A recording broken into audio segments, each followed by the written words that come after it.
Hindi raw may tuturing na biro ang pagbabanta ni VP Sara Duterte sa buhay ng Pangulo, ng First Lady at House Speaker Martin Romualdez.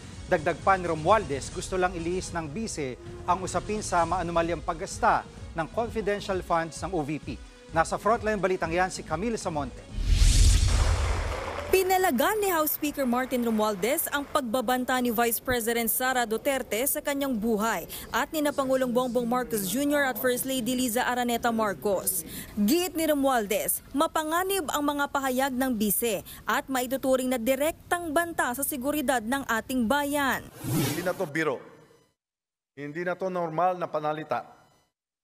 Isa itong direktang banta sa ating demokrasya, sa ating pamahalaan, at sa seguridad ng bayan. Malinaw din daw na diversionary tactic lang ang ginagawa ni Inday Sara dahil iniimbestigahan ang confidential funds ng OVP. Kung wala kang itinatago, bakit hindi sagutin ang mga tanong? Karapatan ng taong bayan na malaman ang katotohanan. Sabi pa ni Romualdez, dapat manindigan ang lahat ng kongresista para protektahan ang Kamara bilang institusyon. To mock our protocols, to defy our orders, and to malign our leaders is to disrespect the Filipino people who elected us to serve. Pagkatapos magtalumpati, sama-samang nagpa-picture kay Speaker Romualdez sa mga congressman kasama si Pampanga Representative Gloria Arroyo.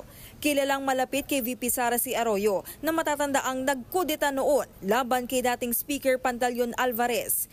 Nagbabalita mula sa Frontline, Camille Samonte, News 5. Mga kapatid, Jiggy Manikad po, iba na ang may alam at may pakialam sa panahon ngayon. Para sa konkreto, kumpleto at komprehensibong balitaan sa Frontline, mag-follow at mag-subscribe sa social media pages ng News 5.